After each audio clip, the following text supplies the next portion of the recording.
Pak Rojak, istri saya udah hamil. Gimana Pak? Oh udah hamil, ayo ikut saya. Kemana Pak? Ayo ikut aja. Nah ternyata saya itu diajak ke daerah Brebes. Nanti kamu ketemu sama mbah saya. Mbahnya Pak Rojak siapa? Ya pokoknya kamu ketemu sama mbah saya, bilang aja kalau kamu mau kaya. Ya udah. Terima kasih. Ini emang makanan saya.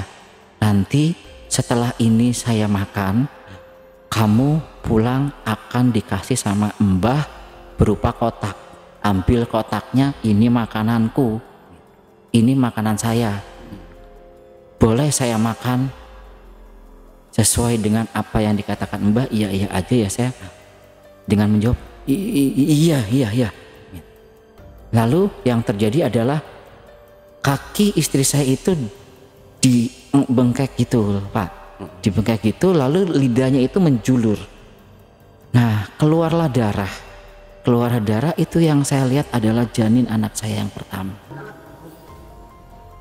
Nah dia nggak memegang, tapi dia menggendong melalui lidah yang panjang.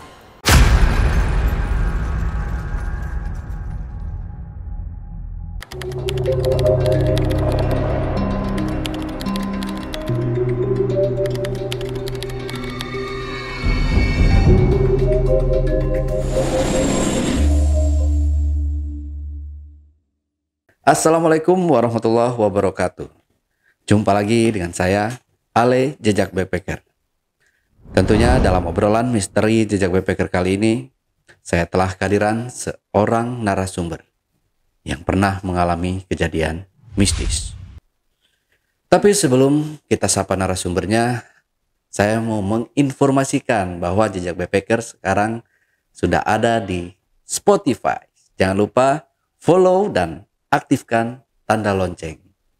Langsung aja kita sapa narasumbernya. Yes, assalamualaikum. Waalaikumsalam. Mas Sasongko. Ya. Mas Sasongko. Lebih singkatnya Songko mungkin ya. Songko aja. Mas Songko ya.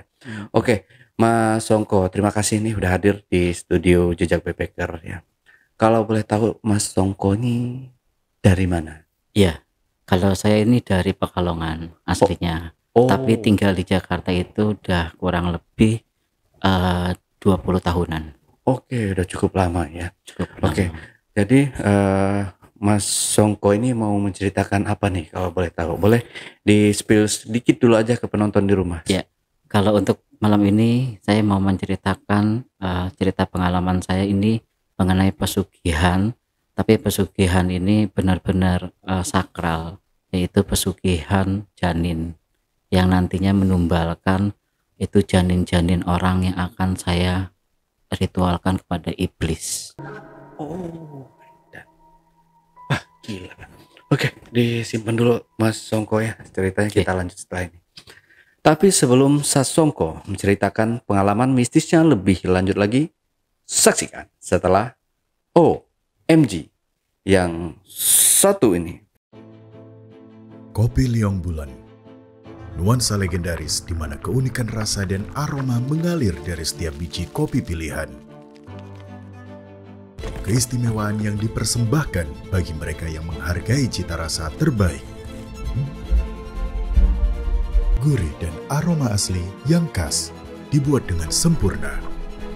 Kopi Liong Bulan, keajaiban dalam setiap aroma. Oke. Aduh, saya tarik nafas dulu. Kayaknya ini ceritanya saya nggak kuat nih dengerinnya, tapi harus dikuat-kuatkan ya. Oke, Mas Sasongko sudah siap bercerita ya? Oke, siap. Oke, kalau gitu silakan Mas Sasongko. Oke, terima kasih banyak Bang Ale atas kesempatannya. Jadi saya ini hidup merantau ke Jakarta itu kurang lebih 20 tahun yang lalu. Dan itu pun tanpa modal apapun, tanpa ijazah. Karena jujur aja saya dari kampung ini merantau ke Jakarta ini buat mencari makan. Tapi nggak tahu tujuannya apa dulu. Yang penting di pikiran orang kampung kan Jakarta itu tempatnya wong sugih. Jakarta itu tempatnya orang golek duit. Jadi yang penting kue ke Jakarta, kue pasti dapat duit tanpa tahu tujuannya apa. keahliannya pun opo. Sedangkan di kampung aku cuma golek pangan wedhus, nyari makan kambing gitu loh. Terus tani, apapun sing nganggo kemampuanku, tenagaku jadi duit ya wes, itu pikiranku. Orang yang keahlian apapun. Nah, suatu ketika begitu sampai di kampung rambutan, aku tuh juga bingung masalahnya. Aku tuh mau kemana? Saudara nggak punya, cuma dikenalin sama temen dijemput di daerah kampung rambutan, terus diajak ngekos. Nah, teman kebetulan kerja di salah satu restoran rumah makan Padang. Nah, terus dia bilang, kamu mau nggak kerja di restoranku? Ya wes, ora apa-apa, yang penting kerja. Tugasnya apa? Tugasnya cuma ngelayani wong makan, ya wes, gajinya cuma 1 juta. Oke, gajinya 1 juta. Gaji 1 juta, karena aku kan nggak punya ijazah apapun, cuma punya ijazah SMP. Gitu. Aku nggak sampai SMA. Nah, terus sesok aneh, aku dipertemukan oleh bosnya. Dikasih tahu gajinya sekian, makan cuma sekali. Ya wes, aku jalanin sampai bertahan kurang lebih itu 6 bulan, karena saya patungan kos dengan gaji 1 juta, patungan itu kurang lebih 500. Nah, terus sisanya itu aku transfer ke Jawa. Nah, aku di sini makan apa? Makan semakan-makannya. Nah, terus aku curhat dong karo temanku sing satu kos. Kira-kira aku cukup nggak ya buat sehari-hari di sini? Ya wis, kalau emang sampean ora cukup, golek gawean sing lain. Ya wis lah, sambil berjalan aku golek gawean. Oke. Nah, karena golek gawean itu di Jakarta itu susah, akhirnya aku nyambi jadi tukang parkir. Nah, tukang parkir sehari ya dapatnya 20.000, 30.000. Ya cuma buat makan sehari gitu. Nah, lalu capek juga kan. Pulang dari kerja itu kurang lebih jam 5. Jam 5 itu saya mesti parkir sampai dengan jam 12 malam. Nah, lalu besokannya kerja lagi di restoran itu. Lama-lama ngedrop. Nah, ngedrop aku resign. Nggak punya apapun. Nah, aku kan nggak enak juga sama temen. Lalu aku pindahlah kos. Hidupnya di mana-mana. Dari yang mulai ngamen segala macem sampai supir angkot aku jalanin. Nah, lalu pas sampai supir angkot itu aku jalanin cukup lumayan. Nah, kenalanlah aku sama salah satu penumpang. Karena ngobrol asik, ditanya, udah lama di Jakarta? Baru om. Ya udah, kalau begitu kamu kerja aja jadi supirku. Oh boleh, gajinya lumayan. Nah, udah begitu aku besok disuruh ke kantornya. Nah, saya pikir buat buat supir pribadi, ternyata supir kantor, yang itu perusahaan rental mobil lumayan besar lah. Nah, lalu dengan referensi dari beliau, aku kerjalah di rental mobil tersebut dengan posisi supir driver gitu kan. Nah, lalu aku kerja, makin lama kehidupan pun semakin naik, dan aku sempat alhamdulillah tuh nikah dengan salah satu perempuan yang kebetulan itu satu kampung ketemu di Jakarta. Nah, nikahlah di Jakarta. Di pikiran saya nikah itu nantinya kan bakal datang rezeki ya Mas ya. Nah, ternyata nikah itu adalah ya salah satu jenjang nanti menuju kesusahan sebenarnya. Walaupun itu sebenarnya kan ujian, tapi aku nggak mikir ke situ. Jujur aku jauh dari sholat segala macam. Yang aku pikirin tuh cuma gimana cara cari duit buat ngidupin kehidupanku, buat ngidupin orang tuaku. Nah, Nah terus seiring berjalannya waktu, makin kesini kehidupan kok semakin susah. Nah kehidupan semakin susah, saya juga semakin pusing, semakin capek, lelah, sering terlambat ke kantor, dipecat, nganggur lagi. Akhirnya aku ngontrak sama istriku. Di situ aku sempat diskusi. Itu sudah lama ceritanya nggak dapat kerja. Nah nggak dapat kerja, aku diskusi segala macam. Nah kebetulan ketemu dengan teman lama di Jawa. Ya maaf, dia memang keturunan Tionghoa. Ketemu di Jakarta waktu itu, kalau nggak salah saya lagi ojek pangkalan, ketemu. Dia sempat lihat gitu kan, ini Songko ya, loh kok tahu, ini siapa ya, saya lupa gitu kan, masa nggak kenal, aku Viria. Oh iya Viria, saya ingat, cuma maaf matanya doang sipit. Oh kerja di mana bos, saya bilang gitu kan. Oh saya kebetulan buka rumah makan buka, terus kafe buka, segala kuliner dia buka. Oh bagus, boleh dong ikut gitu. Sebenarnya sih iseng-iseng, ya udah besok mampir aja ke daerah Pondok Indah. Ya udah saya mampir ke daerah sana. Wah lumayan besar, memang besar sekali. Dan saya di situ dijamu. Udah lu kerja di sini aja sama gua. Nggak apa-apa. Berapa gajinya? Berapa aja? Wah ini temen yang nggak lupa nih gitu kan. Saya pikir. Tapi seiring berjalannya waktu saya menjalankan bekerja di situ, ada sesuatu yang membuat saya itu aneh. Anehnya pertama begini, nanti hari Kamis anterin saya ya. Kemana bos? Ya udah anterin aja gitu. Anterin sampai ke daerah Indramayu, saya disuruh pulang gitu. Saya disuruh pulang, ntar jemput lagi. Jemputnya tapi jangan di Indramayu, nanti jemputnya di daerah Lebak Bulus aja, saya naik angkot. Ya emang tuh restoran rame banget. Nah akhirnya pada saat saya jemput, saya sempat nanya, Indramayu ngapain bos, buka cabang? Enggak, cuma main. Udah. Oh iya Song, jangan bilang-bilang ya sama semuanya. Ya udah, nggak bilang-bilang kok. Nah tapi kan yang namanya, maaf ya, yang namanya juga kita baru di situ ya Pak ya. Kita baru di situ, habis nganterin bos, baru sampai situ. Dari mana? Dari Indramayu. Gitu keceplosan kan. Nah udah begitu, saya ditegur sama Viria itu, sama bos saya. Kan saya udah bilang, jangan bilang-bilang kalau saya dari Indramayu gitu. Maaf Pak, keceplosan gitu. Udah besok-besok jangan ngomong lagi gitu. Nah ternyata dari omongan saya itu menjadi isu yang sangat besar di restoran tersebut gitu, sampai ke karyawan-karyawannya gitu. Nah akhirnya saya nggak tahu kenapa sebabnya, dia manggil saya ke ruangannya. Songko, ini mohon maaf, ini ada sedikit duit, kamu nggak usah ikut aku lagi.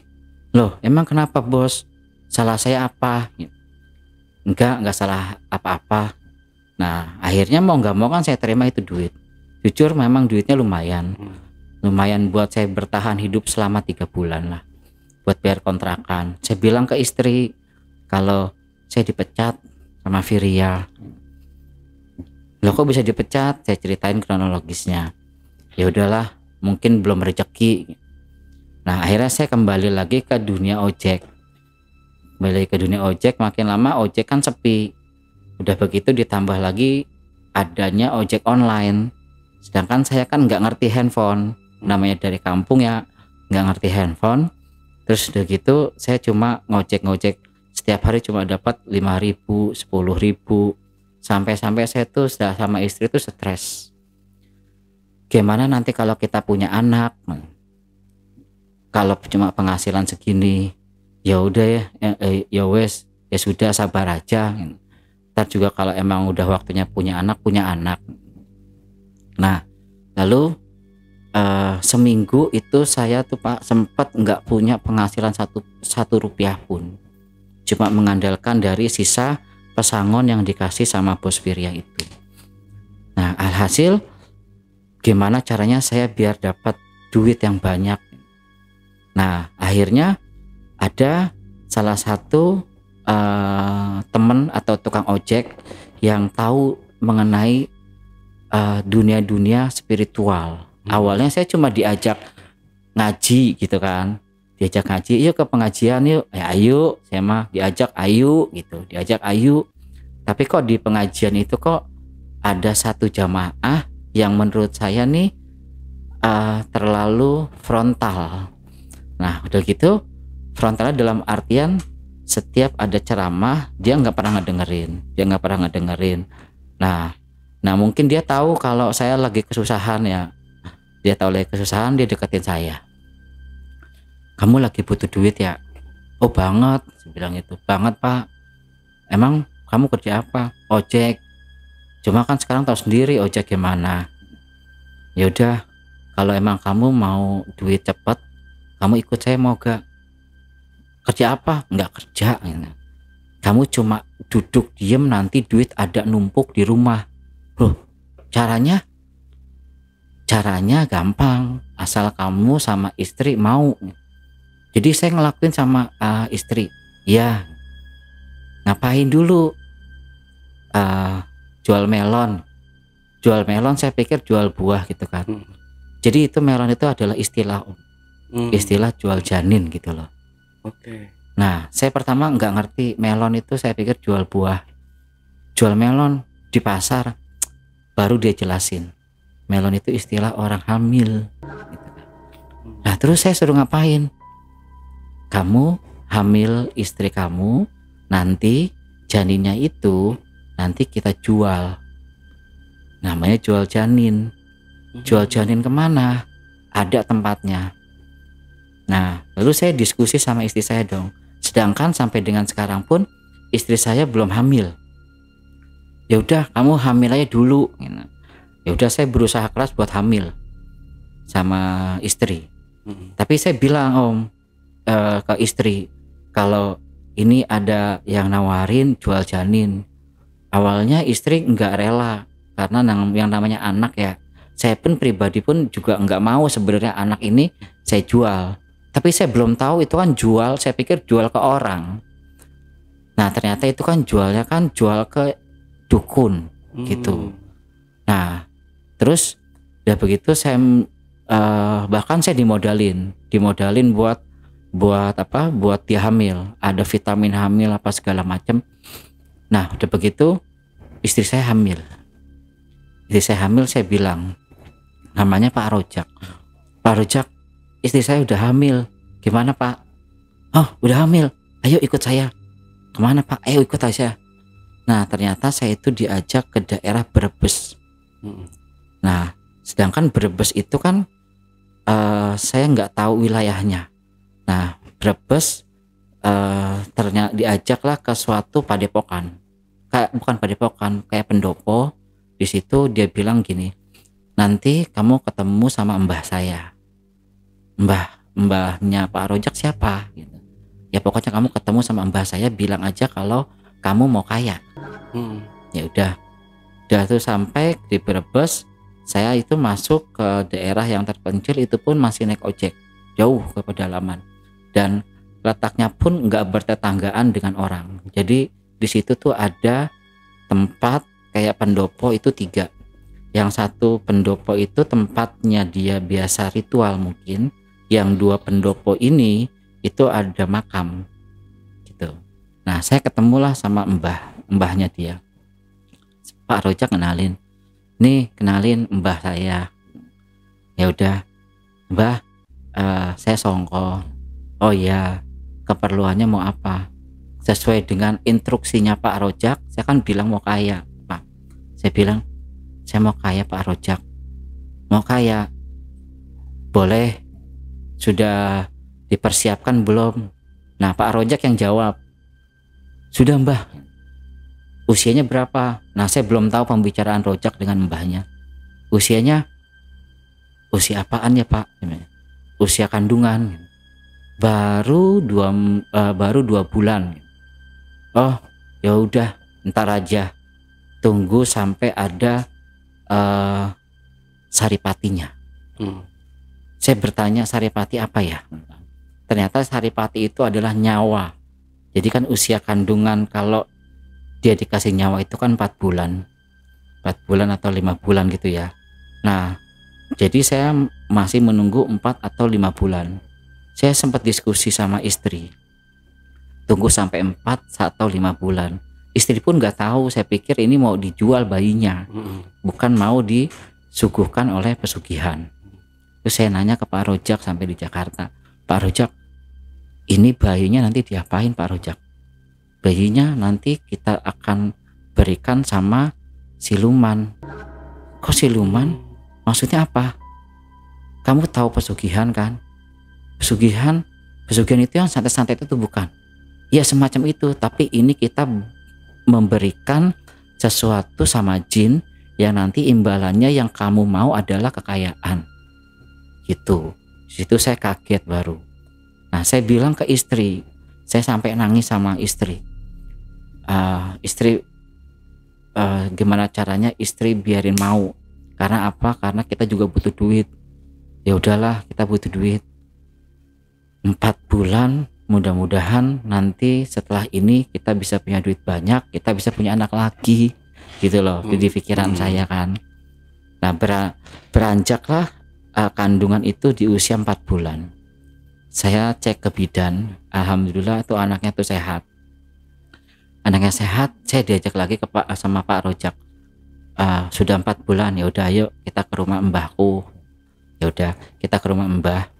Nah, terus mbah, mbah ini sudah ada saripatinya atau sudah ada nyawanya. Oh, ya udah bagus. Ya udah ayo ntar malam gitu. Ntar malam kita mau ngapain Pak? Ntar malam kita mau kaya. Sebegitukah cepat? Ya, ntar malam pokoknya kamu bakal kaya. Ya udah, aku kan nurut. Aku namanya nggak ngerti apa-apa. Aku nurut.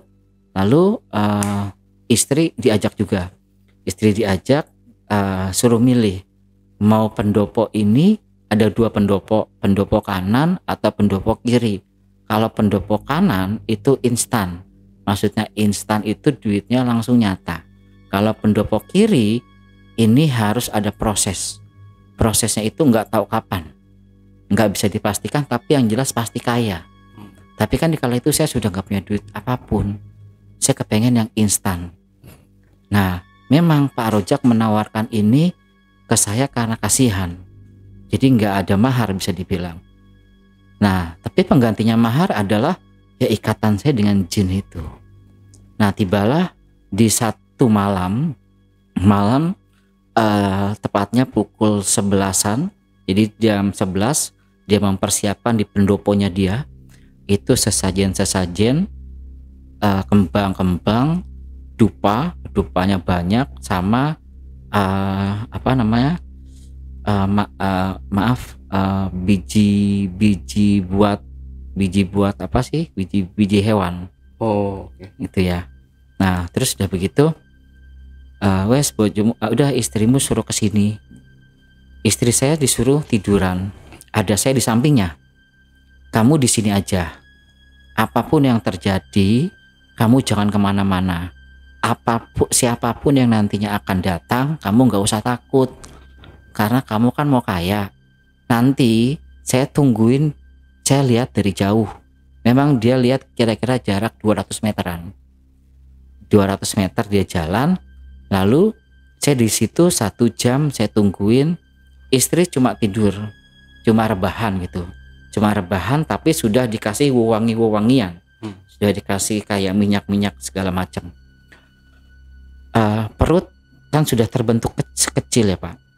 Nah udah begitu nggak lama tiba-tiba ada semacam awan itu berubah menjadi awan mendung. Awan berubah menjadi awan mendung, lalu angin berhembus, wus. Lalu seketika itu juga pendopo itu seperti ada yang ngoyak-ngoyak. Nah, pada saat pendopo itu ngoyak-ngoyak, saya cuma ingat nggak boleh takut. Ya udah, saya nggak takut. Seketika itu datang dari kolong pendopo itu tangan yang kukunya runcing-runcing. Baru tangan. Aku lihat itu kok kayak tangan, tapi kok tangannya tajam-tajam. Jadi dia kayak begini awal-awal, lalu dia merangkak. Maaf, dengan payudara yang besar. Sosoknya perempuan, menjulurkan lidahnya panjang, lalu dia mencium-cium istri saya, kayak mengendus-endus. Nah, dia sepertinya dia mengendus perut. Mengendus perut, mungkin itu makanannya kali ya. Ini apakah sudah siap saji atau belum? Aku takut, tapi ini harus aku jalanin karena katanya Simba, kekayaannya saya kepengennya instan. Ya ini dia gitu. Dia ngendus-ngendus, dia ngejilatin, terus dia cuma bilang begini, terima kasih, ini emang makanan saya. Nanti setelah ini saya makan, kamu pulang akan dikasih sama Mbah berupa kotak. Ambil kotaknya, ini makananku, ini makanan saya. Boleh saya makan sesuai dengan apa yang dikatakan Mbah? Iya aja ya, saya dengan menjawab iya. Lalu yang terjadi adalah kaki istri saya itu dibengkek gitu, Pak. Dibengkek gitu, lalu lidahnya itu menjulur. Nah, keluarlah darah. Keluar darah itu yang saya lihat adalah janin anak saya yang pertama. Nah, dia nggak memegang, tapi dia menggendong melalui lidah yang panjang. Melalui vaginanya. Iya, lewat vagina, karena kan istri saya kan ngangkang. Istri saya ngangkang, lalu dia menggendong dengan lidahnya itu. Bentuknya baru 4 bulan kan, baru segini, tapi sudah ada semacam kayak tangan gitu. Kayak kepalanya pun udah jadi walaupun belum berbentuk. Di situ saya melihat itu anak saya. Nah, dengan lahapnya itu tangannya itu baru memegang begini dan diangkat begini, lalu dimakan selahap-lahapnya. Di situ saya benar-benar mau nangis sebenarnya. Istri saya nggak sadar karena yang namanya mengeluarkan cairan darah banyak, ya mungkin dia pingsan mungkin, karena saya nggak melihat wajah istri saya. Yang saya lihat adalah jinnya itu sedang memakan dengan lahapnya, dari mulai kepala dimakan saya sampai jelas banget itu dengar suaranya tuh sampai begitu. Itu jelas banget, lahap banget, sampai akhirnya suapan terakhir itu kayak ada, mungkin itu ari-ari atau apa, saya nggak tahu ya. Itu yang bentuknya panjang, itu seperti mie. Sisanya darah yang berlumuran di sini itu dia jilat dengan enaknya. Dia cuma bilang begini setelahnya, kamu bakal kaya, nanti kamu tinggal minta sama Mbah Rijal. Tinggal minta sama mbahnya si Rijal. Ya, terima kasih. Anehnya tuh saya bilang terima kasih. Begitu saya ngelihat istri saya itu antara hidup dan mati. Mukanya itu pucat, udah merem gitu. Lalu Simbah baru datang dengan kekuatannya. Simbah disiramlah dengan gayung yang berisi dengan air kembang. Tapi anehnya itu seketika itu juga istri saya tuh mukanya tuh makin lama makin normal. Terus dia melek, dia cuma bilang begini, aku kok berdarah, bayi saya mana Pak? Terus saya bilang, bayinya sudah diambil. Sama siapa? Nggak tahu. Nah, lalu dijelaskanlah di tempatnya Simbah. Dibawalah saya ke rumahnya Simbah, diobati istri saya, dikompres, dimandiin. Nah, anehnya itu istri saya itu seperti nggak terjadi apa-apa, Pak. Itu maksudnya itu, maaf, vaginanya itu pun normal. Nah, dalam artian normal mungkin, apakah nanti akan ada korban berikutnya ini masih belum tahu saya. Cuma yang jelas ini kata Mbah udah sehat. Oh, istrimu udah sehat. Ya, kamu nanti bawa ini kotak.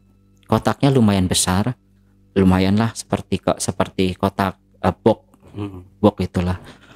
Ini kamu bawa kotaknya itu warna hitam. Nah, kotak ini kamu taruh di bawah kolong kasur. Bagaimana mau ditaruh di bawah kolong kasur? Orang kontrakan saya juga nggak punya kasur. Ya udah, yang penting kamu taruh di tempat yang susah buat dilihat sama orang lain. Akhirnya saya taruh di plafon. Saya taruh di plafon. Ini saya bawa nggak pakai apa-apa, Mbah. Enggak, yang penting ini kamu bawa aja. Udah, besokannya saya pulang. Emang mungkin si Mbah kasihan sama saya kali ya, karena saya nggak punya ongkos sama sekali. Saya dikasih ongkos, saya dikasih makan, si adik saya dianterin. Nah, akhirnya kontraklah saya. Ketika itu kontrakan saya tuh di daerah Ciledug. Di daerah Ciledug ngontrak bukan ngontrak, kos. Bahkan kamar mandinya pun rame-rame. Otomatis nggak ada tempat buat naruh kotak. Ya mau nggak mau ya di plafon. Cuma kos doang. Akhirnya saya taruh di plafon. Malam itu juga bilangnya Mbah adalah malam ini ditaruh, besok kamu dapat duit. Di kotak itu ada duit. Ya saya nggak percaya, tapi udah dijalanin. Sampai di rumah saya taruh itu kotak. Saya cuma berharap besok ada duit. Udah sampai paginya saya lupa sebenarnya itu kotak, karena saya bingung untuk cari makan. Saya kerja dulu, lalu saya coba ke material, angkat semen segala macem. Cuma dapat duit itu kalau nggak salah 30.000 ngangkut semen, nurunin semen. Jadi dapat 30.000, saya pulang. Saya masih lupa sama kotak. Maghrib istri saya bilang, nanti kita makan apa? Ada Indomie, kita beli Indomie aja deh. Nah, pada saat saya masak Indomie itu, pada saat saya masak mie itu, kok ada suara gluduk-gluduk di atas plafon. Nah, saya baru ngeh, oh iya, ada kotak kan. Ada kotak. Nah, saya ambil kotak. Itu saya taruh di bawah dengan istri saya. Nah, begitu saya buka, itu meluap itu Pak duit. Dari 100-an, 50 ribuan itu isinya duit semua. Lah, ini benar, ini nyata. Saya percaya nggak percaya. Istri saya pun juga bengong. Ini duit beneran atau duit bohongan? Nggak tahu, coba dirapihin. Nah, dirapihin. Itu duit itu kalau nggak salah hitung itu ada 70 jutaan dalam satu kotak. Tapi kan ini masih jadi timbul pertanyaan, ini duit palsu atau asli? Sekalipun ini asli, datangnya juga dari mana? Palsu juga datangnya dari mana? Coba tes belanja ke warung beli rokok. Nah, tes belanja ke warung beli rokok, akhirnya kok warung nggak ada reaksi apapun. Asli kali ya. Akhirnya saya besok buka rekening. Nah, buka rekening, saya takut enggak Pak. Saya takut enggak, takutnya ini duit palsu gitu kan. Saya buka rekening kok malah diterima dengan teller. Mau setoran berapa Pak? Waduh, saya takut dong. Takutnya ini duit palsu. 1 juta dulu deh. Begitu dikasih 1 juta, dihitung 1 juta, masuk ke rekening. Loh, ini duit asli toh gitu. Nah, udah begitu saya punya rencana sama istri, jangan setiap hari ke bank. Kalau misalnya ke bank, ya udah nanti aja kalau misalnya sudah sampai 100 juta gitulah. Nah, di situ saya mungkin lupa dengan segalanya. Ya, saya menikmati hidup saya. Saya foya-foya, saya bergelimang harta. Setiap harinya saya cuma tinggal naruh, ambil. Nah, tapi kan di situ kan ada isu masyarakat. Saya tiap hari belanja segala macem, ya ada perubahan yang signifikan yang akhirnya tuh menjadi isu di kampung saya. Jadi orang kerja enggak sekarang, ngojek di pangkalan juga udah enggak, tapi istrinya bisa beli emas gitu. Nah, saya punya inisiatif, kita pindah aja yuk. Nah, itu kebetulan duit kalau nggak salah itu udah 500 jutaan, udah ratusan juta lah. Carilah yang orang lagi BU, lagi butuh duit, minimal rumahnya yang komplek.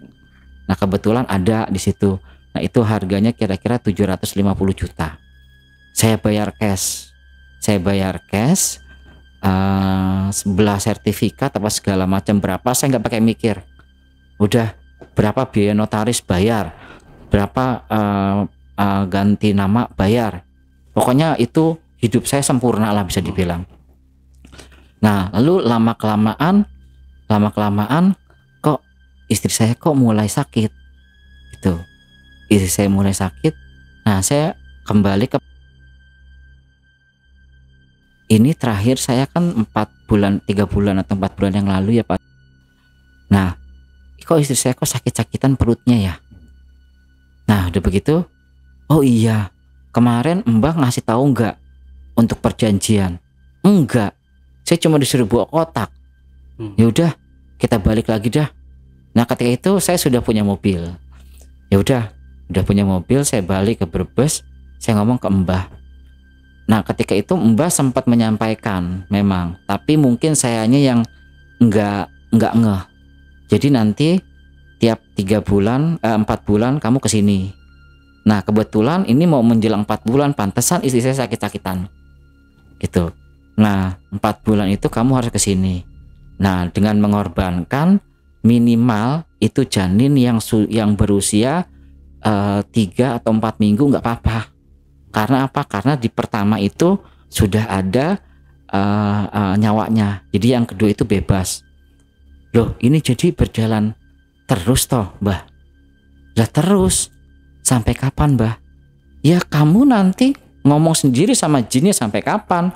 Ngomong sendiri sama Dewine sampai kapan? Dia bilangnya Dewi. Ngomong sendiri kalau sama Dewinya sampai kapan? Ya udah, kalau begitu saya cari dulu. Enggak apa-apa, enggak usah dari istri, enggak apa-apa. Saya diskusi dengan istri. Akhirnya karena saya punya duit banyak, dengan sangat mudahnya ya saya kawin kontrak. Istri tahu enggak? Tahu. Karena yang saya harapin kan cuma janin. Akhirnya saya kawin siri, nikah siri maksudnya. Nikah siri dengan harapan saya cuma mau menghamili, lalu nanti usia kandungannya 3 atau 4 bulan itu mau saya tinggalin gitu. Nah, akhirnya saya nikah siri. Saya jujur sama perempuan yang saya nikahi, kalau saya sudah punya istri, tapi kamu gak usah khawatir, kehidupan kamu bakalan layak. Ya udah. Nah, lalu memang dia saya hidupi dengan jatah itu 10 juta sebulan. Dengan fasilitas saya sewakan apartemen. Nah, lalu setelah terjadi pernikahan siri itu, saya harus buru-buru hamilin ini demi menyelamatkan istri saya. Nah, delalahnya itu baru masuk 3 atau 4 minggu pernikahan itu hamil. Wah, saya girang. Tapi saya harus mikir gimana cara dia biar nggak tahu kalau janinnya itu mau saya ambil. Nah, karena yang saya sewa ini, maaf ya, orang nggak pintar, orang agak awam. Nah, target saya emang orang-orang kampung yang baru ke Jakarta. Nah, udah gitu dapat usia kandungan 3 bulan. Nah, ke dokter, ke bidan, lalu obatnya itu saya tukar dengan menggunakan Kratingdeng. Jadi biar dia keluar. Nah, terus dia sengaja saya tinggal biar dia merapihin rumah apa segala macem, biar dia capek. Nah, kebetulan berhasil. Nah, saya sempat diskusi sama beberapa temen, obat buat ngegugurin apa sih? Ada lah gitu. Akhirnya dia beli di pasar obat. Dia beli di pasar obat nih biar cepat pakai ini. Caranya gimana? tuker aja obat bidannya sama ini. Nah masuk nih di logika saya nih, ya udah habis dari bidan tuh saya tukar sama saya kasih kerating deng. Besoknya pada saat ke kamar mandi, istri siri saya ini teriak-teriak, mas ini kok perut saya sakit ya, sakit kenapa, melilit, ke dokter yuk. Enggak usah ke dokter, saya sengaja bikin dia nggak ke dokter biar janinnya itu biar keluar.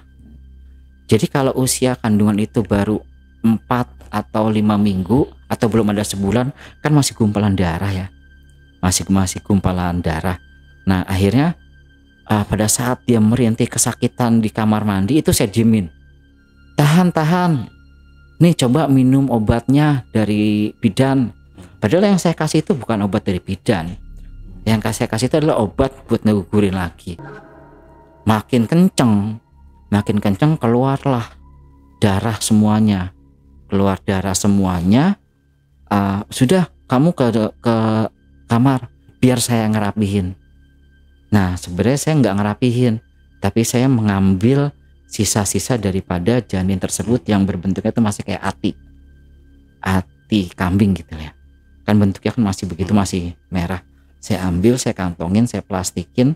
Nah terus barulah kamu mau istirahat di rumah orang tua kamu atau kamu mau istirahat di tempat teman, ayo. Enggak deh, saya istirahat di sini aja, kebetulan saya mau keluar kota, ada kerjaan. Karena saya udah dapat janin itu dong. Nah aduh, ya udah anterin saya deh pulang ke tempatnya teman. Ya udah saya anterin ke rumahnya teman. Saya cuma kasih duit ke teman, nih tolong jaga istri saya ya. Nah lalu udah saya tinggalin begitu aja. Nah saya sampai lagi ke Brebes dengan membawa janin. Nah Mbah bilang begini, nah ritual ini harus kamu pastikan ya Le, ritual ini harus kamu pastikan. Kalau nanti perjanjiannya itu apa, kamu harus ingat-ingat. Oh ya Mbah, siap. Nah ritualnya saya sendiri dengan kemenyan yang udah ada dupanya. Lalu janinnya itu ditaruh di sebuah mangkuk kecil yang masih ada darahnya. Lalu saya diam lagi di situ. Karena saya sudah mengalami itu 1 atau 2 jam dia pasti akan datang. Nah 1 atau 2 jam benar dia datang. Dia datang seperti biasa dengan tangan terlebih dahulu, lalu badannya yang besar dengan payudaranya yang besar. Dia bilang begini, ini makananku. Iya, ini makanannya. Nah, sekarang ini kita bagi 2. Sebelah buat kamu, sebelah buat saya, dan setiap 4 bulan kamu harus mempersiapkan janin lagi. Setiap 4 bulan. Lalu dia cuma menjilat, lalu dia menjilat berikut darah-darahnya ya, karena kan yang saya bawa itu janin dan darah-darahnya itu harus dibawa. Dia menghirup darahnya seperti itu, lalu dia mengambil atinya itu, lalu dia patahnya di 2, dia taruh di lidahnya dia makan yang setengah. Nah saya suruh makan yang setengah dengan berat hati, mau nggak mau saya makan ati itu yang sebenarnya itu kan janin juga. Jadi ibaratnya saya memakan manusia. Enggak saya rasain, cuma saya makan aja. Saya makan, ingat 4 bulan kamu mesti kesini. Ya siap, 4 bulan saya kesini. Nah lalu dengan langkah yang tergopoh-gopohnya itu jin dengan badan yang besar, dia jadi kalau muncul itu seperti tangannya dulu, tapi kalau hilang itu dia langsung jatuh. Padahal di bawah itu nggak ada apa-apa, gitu. Nah udah begitu, akhirnya Mbah datang. Udah Mbah, 4 bulan sekali. Nah saya bilang ke istri saya, setiap 4 bulan sekali saya harus menyiapkan janin di usia berapapun. Karena yang pertama itu Yang pertama, yang kuncinya itu adalah yang pertama, yang sudah bernyawa. Sisanya terserah, mau yang bernyawa boleh, mau enggak boleh. Nah, lalu kehidupan saya tuh semakin lama semakin berlimpah harta. Dan setelah saya ngasih sajen itu, istri saya sembuh. Berarti PR saya 2. Sebelum 4 bulan, ini pasti akan berimpact ke istri saya. Karena janin yang pertama itu adalah janin istri saya. Gitu. Jadi kalau udah memasuki 4 bulan, pasti istri saya sakit-sakitan. Jadi mau nggak mau saya harus mencari mangsa. Gimana caranya saya mencari mangsa? Nah, saya kebetulan merekrut supir yang tahu lokasi-lokasi seperti tempat prostitusi, seperti tempat cewek-cewek yang gampang untuk dinikahin siri. Nah, akhirnya adalah salah satu sopir yang begitu saya tanya soal ini, dia tahu, dia paham. Padahal saya juga nggak tahu ya benar atau enggak. Lalu dia bilang, ada bang, ada pak, saya tahu tempat jual beli janin ada di Jakarta Selatan. Dan semua orang se-Jakarta pun juga tahu kok, kata dia gitu kan. Oh ya udah boleh deh, kita beli aja. Nah begitu saya mendapatkan rekomendasi dari sopir itu, setiap 3 bulan saya selalu ke daerah situ untuk mencari janin. Nah, saya beli janinnya, tapi setiap saya beli janin dia selalu menanyakan, buat apa? Enggak buat apa-apa. Nah, 2 kali saya beli, lalu yang ketiga kalinya tuh nggak boleh, karena mungkin dokter gelap ini tahu ya kalau ada jual beli janin. Sampai dia pernah bilang yang ketiga kali, kamu jual beli janin buat pesugihan ya? Enggak dok, saya cuma mau ngumpulin aja buat laboratorium. Karena saya kerja di daerah bekerja untuk meneliti janin. Dia nanya, saya nggak bisa jawab karena saya orang nggak berpengalaman di dunia seperti itu. Akhirnya ya udah, daripada nanti jadi perkara, akhirnya saya tinggalin. Nah, lalu saya mulai berpikir, gimana kalau kita buka usaha yang nantinya bisa mengambil orang-orang dari kampung. Oh iya boleh tuh, itu ide dari supir. Nah, ide dari supir, lalu saya buka usaha restoran, saya buka usaha warteg ceritanya. Nah, saya buka usaha warteg, saya ambil orang-orang dari kampung yang bisa saya modusin. Nih, kamu saya fasilitasin, kamu tinggal di sini, gaji kamu juga lumayan. Saya ambil yang masih lugu-lugu pak, yang berharap maaf ya bisa saya hamilin. Nah, datang 2-3 tinggal di situ. Nah, ini warteg kalian yang kelola, duitnya dari saya, kalian tinggal bilang aja butuh berapa, tinggal saya transfer. Nah, otomatis saya sudah punya pegangan dong. Wah, nih bulan besok si ini nih mesti saya hamilin. Nah, namanya orang dari kampung diiming-imingin duit kan mau. Lalu saya ajaklah dia pergi ke Anyer lah, saya ajaklah dia pergi ke suatu tempat lah, yang akhirnya itu saya ajak dia untuk nikah siri, sama seperti korban yang pertama. Wah, ini waktu udah mau 2 bulan, warteg udah berdiri, orang udah ada, ini waktunya demi menjaga istri saya gitu. Lalu sudah saya mau nikah siri, sudah saya nikahin siri, nah delalahnya ya hamil juga. Setiap hamil di usia kandungan 4 minggu ya, itu selalu saya manfaatkan dengan obat tersebut. Jadi saya tuh kayak langganan obat itu pak. Saya langganan obat, setiap 2 bulan sekali obat itu disuplai ke saya. Jadi modusnya adalah penukaran obat dari klinik ke obat itu. Nah, sama prosesnya, terjadilah yang namanya tuh keguguran. Setiap terjadi keguguran itu saya selalu ke Brebes untuk memberikan pesugihan. Nah, sampai satu momen yang akhirnya itu usaha saya itu semakin lama semakin pesat. Warteg saya semakin lama pun semakin banyak, karyawan saya pun semakin lama semakin banyak. Nah, saya juga semakin bingung jadinya. Ini modus saya buat mempermainkan perempuan sudah mulai kebaca sama orang-orang kampung. Maksudnya orang-orang kampung yang saya bawa. Nah, terjadilah konflik di situ. Orang tuanya itu datang ke saya bilang kalau anak saya itu dihamilin.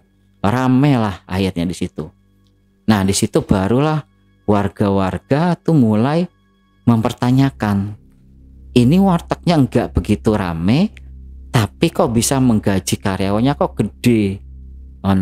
Menggaji karyawannya gede, lalu tiap pulang kampung itu selalu dibekalin duitnya banyak. Duitnya itu udah bukan ratusan. Aku kalau ngasih duit ke karyawan itu paling banter itu bisa 10 jutaan itu satu orang. Padahal warteg juga enggak terlalu rame. Orang warteg juga masak asal-asalan kok. Yang penting kan yang saya pengen itu kan adalah wanita-wanitanya. Nah, disitulah sudah mulai rame. Udah gitu adalah salah satu warga atau bapaknya korban yang enggak tahu saya ternyata bapaknya korban itu adalah orang pintar. Bertemulah saya dengan bapaknya si Ria namanya. Dia bilang ke saya begini, Mas, sampean pesugihan langsung nggak pakai ngomong biasa. Mas, sampean itu pesugihan pasti. Pesugihan apa toh Pak? Aku nggak apa-apa kok. Aku cuma golek makan warteg. Gak, kamu mesti klarifikasi iki anakku diapain. Lah, anak bapak itu kawin siri Pak. Saya modalin. Dia minta duit 100 juta saya kasih. Dia minta duit 100 juta buat orang tuanya saya kasih. Lah kurang apa toh Pak saya? Kurang apa sih Pak saya? Nah, akhirnya di situ bapaknya si Ria itu mau ngetes. Yaudah, kalau memang kamu enggak pesugihan, ajak aku ke wartegmu. Saya ajak ke warteg. Nah, di warteg itu ternyata itu si bapak Ria itu melihat banyak banget jin anak kecil. Jin anak kecil itu yang yang dia ngeludahin setiap makanan. Karena pesugihan, aku kan pesugihan janin. Jadi kenapa dimakan separuh? Jadi dimakan separuh itu ternyata tujuannya itu satu buat makanannya jin, satu lagi itu buat saya. Dan itu semuanya itu ada yang dipelihara sama jin, ada yang secara nggak langsung itu saya pelihara. Nah, yang saya pelihara itu menguntungkan buat saya mencari uang. Padahal kalau di warteg itu kan ada kotak Pak, ada kotak tempat buat makan. Kotaknya itu nggak seberapa isinya, tapi kotak pertama itu semakin lama itu semakin luber malah. Nah, karyawan saya itu pun juga bingung. Lah, ini kan sehari cuma dapat ibaratnya 1 juta. Karyawan itu ada 4 yang masak. Dia bisa buat ngegaji itu sampai dengan puluhan juta. Nah, kan saya ngambil dari kotak yang pertama, dari kotak utamanya. Kalau untuk kotak di warteg ya namanya warteg, makanan juga nggak enak kalau menurut saya. Ya, cuma diludahin sama anak-anak kecil. Nah, pada saat Bapak Ria itu melihat, nah ini banyak anak-anak kecil yang ngeludahin makananmu. Nah, di situ saya bingung, saya harus jawab apa. Nah, udah pasti kamu udah pasti pesugihan. Akhirnya Bapak Ria ini koordinasi dengan RT di wilayah saya di Ciledug itu, koordinasi bahwa saya itu adalah pesugihan.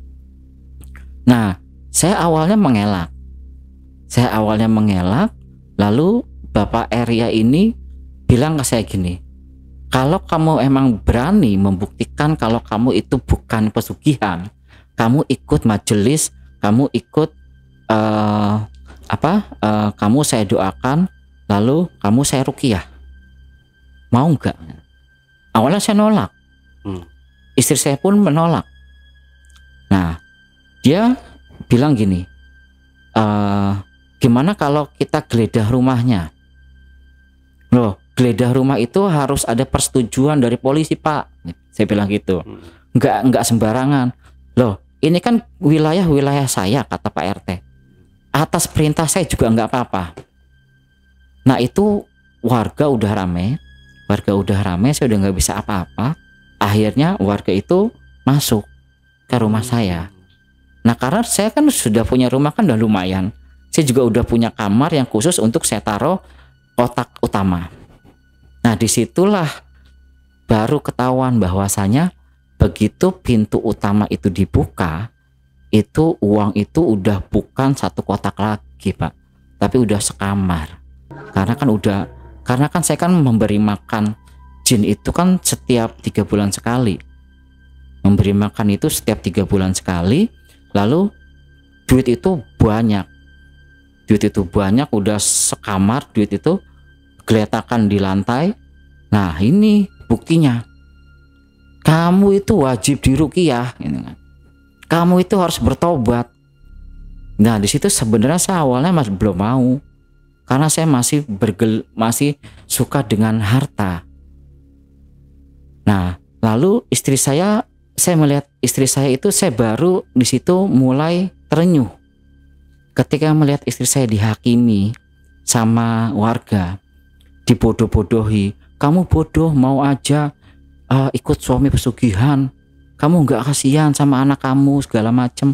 Ini anak kamu loh. Nah, kata-kata yang paling terkena di hati saya adalah gini, kamu itu sama aja makan anak kamu sendiri. Nah, di situ saya ngelihat istri saya itu nangis. Pada saat saya melihat istri nangis, saya bilang ke Pak RT gini, Pak, bisa nggak Pak, kita ngomong baik-baik aja. Yaudah, warga suruh pulang. Akhirnya kita ngomong baik-baik sama Bapak Eria sama ulama-ulama setempat. Nah, lalu ulama-ulama setempat di situ mengasih saya edukasi bahwasanya kamu bersekutu dengan jin, ini impactnya ini akan berkepanjangan. Buktinya sampai sekarang pun harta doang yang kamu punya, kebahagiaan nggak kamu punya. Maksudnya kebahagiaan dalam hati. Memang yang saya pikirin adalah wah, udah 2 bulan 3 bulan saya harus cari mangsa, gitu terus tanpa ada pikiran ke depannya saya mau bikin keluarga saya ini menjadi apa. Itu loh, keluarga ini mau dibawa kemana. Nah, Ustadz bilang yang namanya berkeluarga itu harus punya anak, harus punya imam. Imamnya itu sampean, Mas. Nah, sedangkan sampean ini udah bersekutu sama jin, susah buat mutusinya. Di situ baru saya kepikiran, kapan saya punya keturunan, gimana caranya saya mau punya keluarga yang enak, yang hidup tentrem, yang biasa-biasa aja tapi hati itu enak. Nah, tapi setiap malam saya berpikir, setiap malam itu juga saya selalu dihantui dengan jin itu. Saya bilang ke Ustadz, memang Tat kasih saya, Tat jadwalkan saya untuk saya diruqyah kapan? Ya udah, sekarang hari Senin, nanti malam Jumat kamu saya ruqyah. Di mana? Di sini, di ruangan tempat kamu melakukan pesugihan. Jadi kamar saya lumayan besar yang buat melakukan pesugihan. Karena apa? Karena jinnya udah ada di situ. Nanti saya undang ulama-ulama saya, teman-teman saya. Yowes, terserah Pak Ustadz ya. Nah, tapi antara Senin sampai dengan Kamis itu setiap hari teror. Kayaknya mungkin jinnya itu wes ngerti kalau akan enek perlawanan. Setiap hari itu kaki saya itu diikat. Setiap hari itu lidah yang kemarin itu dia buat ngejilat itu menjadi buat cambuk di badan saya.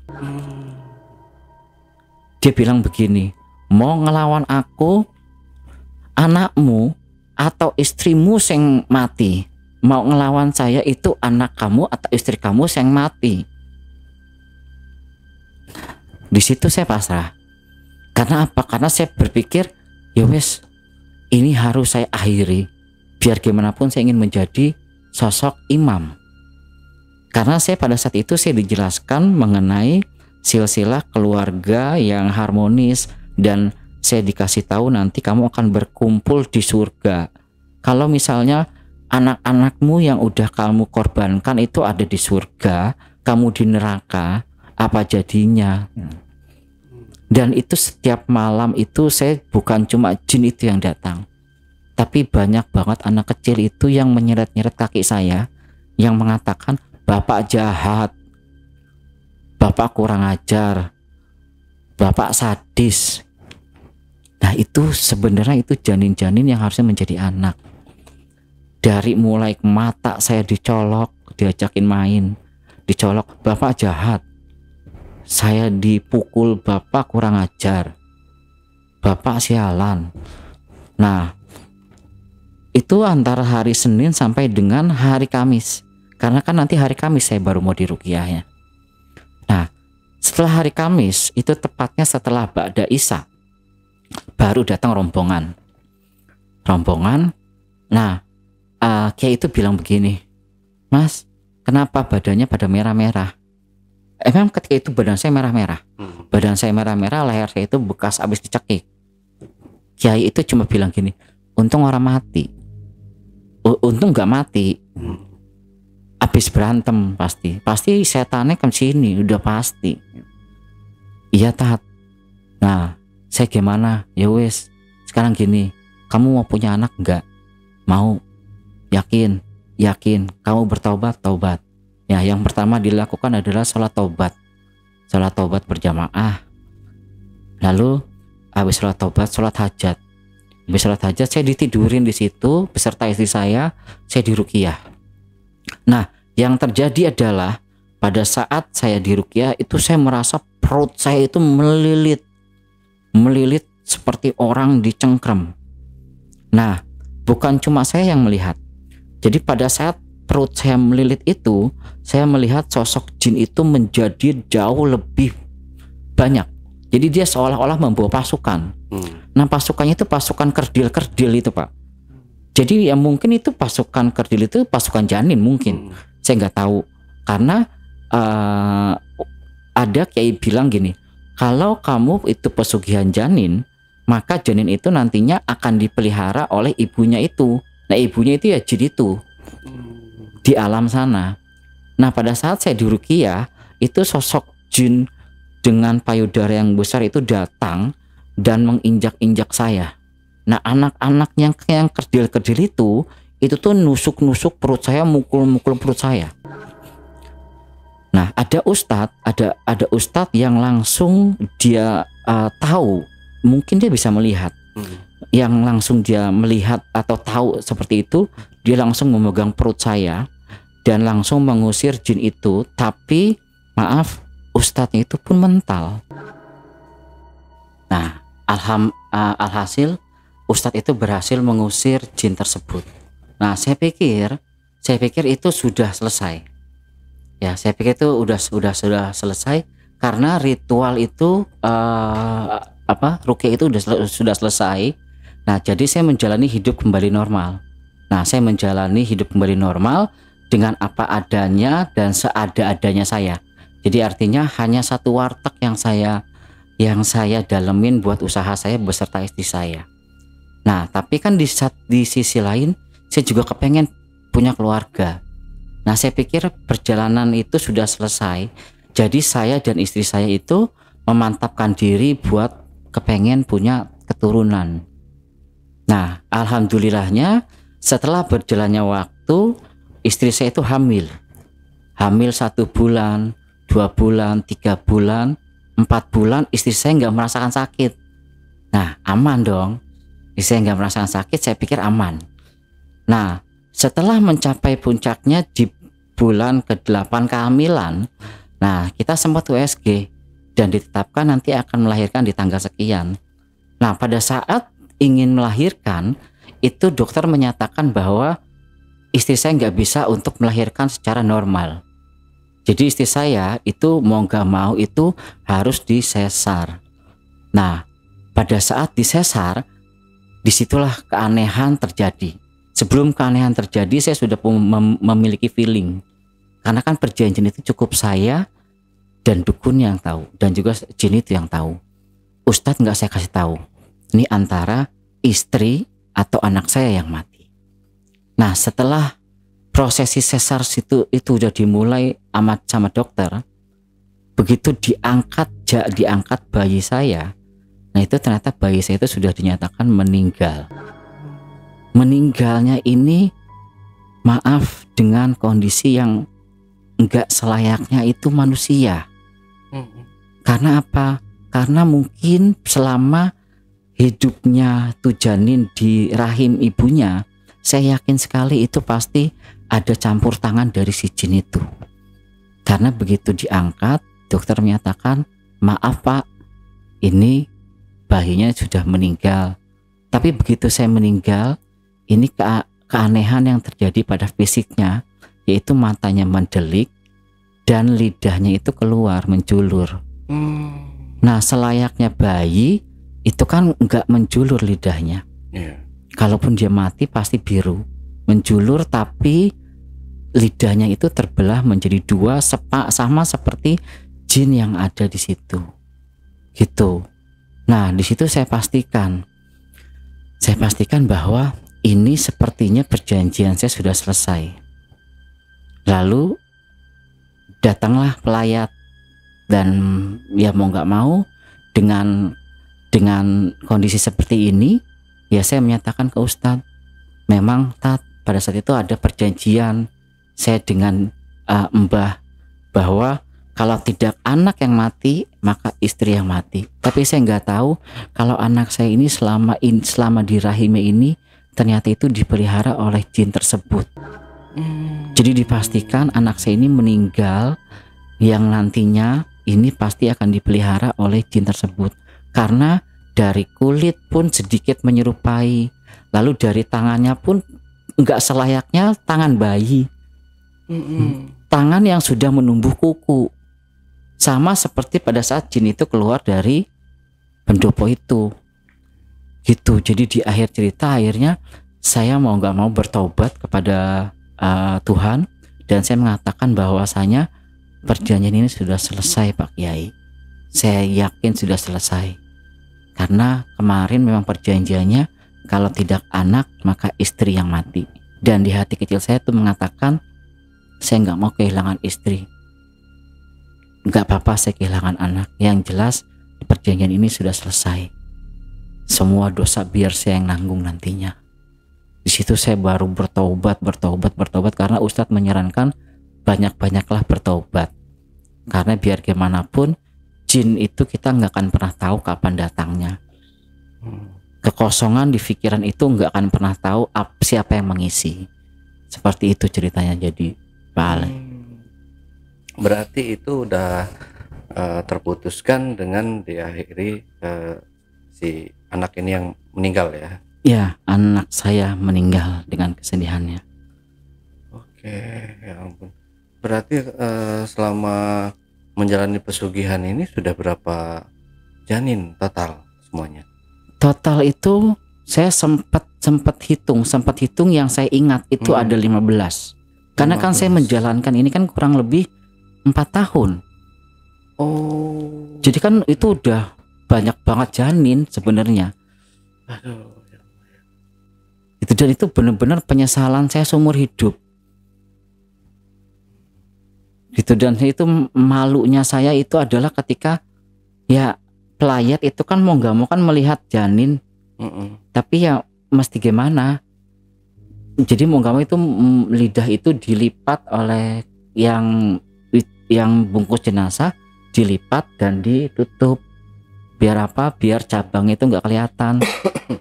Tapi anehnya ketika dipocongin itu kain kafannya itu nembus kuku, karena kukunya itu nggak bisa di apa-apain karena tajam. Runcing. Sama seperti cetannya itu yang keluar dari pendopo itu. Itu penyesalan saya paling.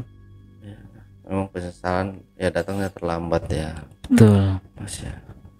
Jadi setelah itu Mas Songko memulai kehidupan baru lagi ya sampai sekarang ini ya.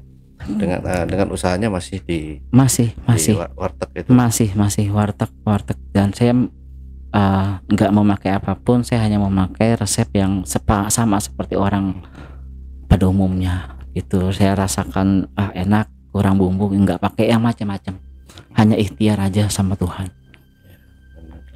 Namanya kalau kita ikhtiar getol mengerjakannya ya pasti nanti akan ada hasilnya juga. Nggak mungkin kita stuck di situ aja ya. Kalau kita mau kerja keras dengan cara yang bukan cara instan, maksudnya yang cara kotor seperti itu ya, Mas Songko.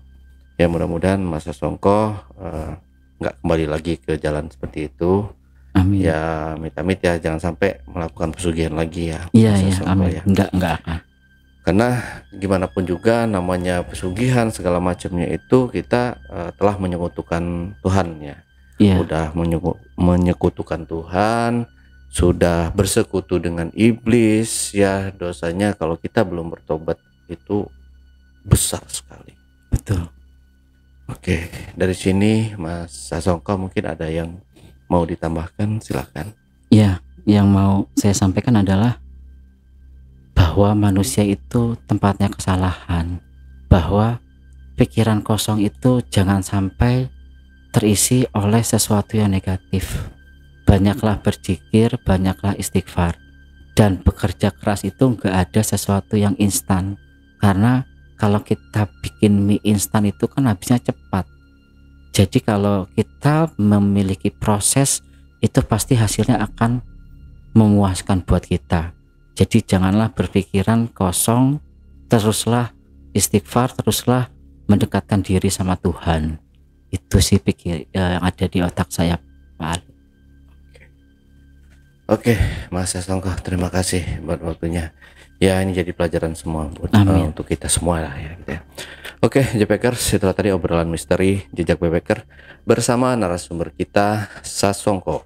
Jangan lupa untuk selalu support channel YouTube Jejak Backpacker dan channel YouTube Ale Jejak Backpacker.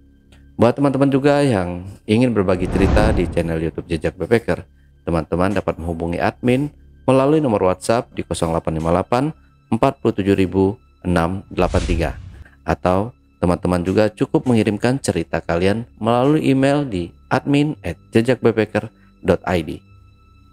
Wassalamualaikum warahmatullahi wabarakatuh. Waalaikumsalam. Oke, Mas Songko, matur suwun saket ya. Matur suwun. Ya, terima kasih buat waktunya, buat ceritanya, matur suwun, ya, buat pelajaran kita semualah ini ya. Amin. Sampai jumpa.